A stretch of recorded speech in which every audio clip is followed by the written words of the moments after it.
In the final months of World War II, Allied intelligence uncovered a whisper, a rumor about a Nazi weapon so unusual that even German officers refused to speak of it. A device capable of knocking out communications across an entire front line. And the man who built it was about to disappear. It began with a series of intercepted transmissions between Berlin and a remote installation deep in the Harz Mountains. The messages referenced Keller Prototype 1, Prototype 1, and a project under absolute blackout. Dr. Heinrich Keller, a brilliant electromagnetic physicist, had been reassigned from V2 development to something far stranger. Allied analysts pieced together scraps of information. Not a bomb, not a missile, but a field-based pulse device capable of disabling radios, detonators, and encrypted relays in seconds. If Keller succeeded, entire Allied offensives could collapse overnight. The order from London was simple: find Keller, capture him alive, and destroy the device. A joint British-American unit was assembled. 12 men, all veterans of sabotage operations in occupied Europe. Their target? An underground research bunker disguised as a weather station. Maps showed 3 levels, 2 entrances, dozens of SS guards, and only one elevator shaft that led to the secured lab where Keller worked. The plan demanded silence, speed, and a miracle. They would parachute behind the lines at night, infiltrate the ridge, cut power to the bunker, seize Keller, and destroy all research before reinforcements arrived. If anything went wrong, they would vanish without a trace. This mission was never meant to exist on paper.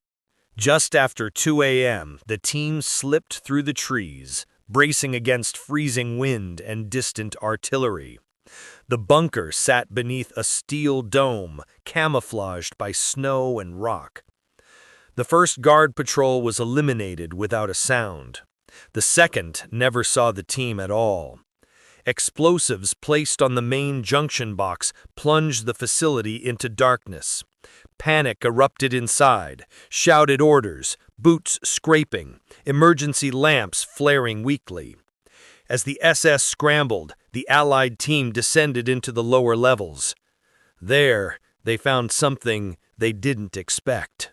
Keller's laboratory was nothing like the intelligence sketches. Instead of a bomb, the centerpiece was a ring of metal coils taller than a man, suspended by cables, humming with residual charge. Blueprints scattered across the floor showed diagrams of wave pulses, magnetic arcs, and something labeled Stufa Dry, Stage 3. It was far more advanced than predicted. Keller himself stood frozen when the team entered. He raised his hands not in fear but exhaustion. He told them the device was unstable, that the SS planned to trigger a full test within days, and that once activated, even Keller didn't know how far the pulse could reach. The team seized the documents, secured Keller, and set demolition charges around the coils. But before they could extract, reinforcements arrived. Gunfire erupted through the lower halls. One operative was hit. The rest dragged him up the stairwell as explosions rippled behind them. The detonation collapsed the entire laboratory, sending a tremor through the mountain. Keller shouted for them to run.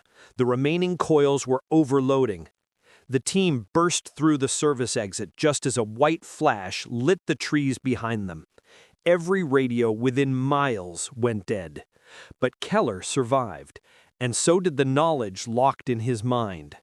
Operation Iron Fist was never acknowledged publicly. The destroyed prototype and Keller's interrogation transcripts remained classified for decades. But historians still argue one question. What was Stage 3? And how close did the Nazis come to finishing it? More untold World War II missions coming soon.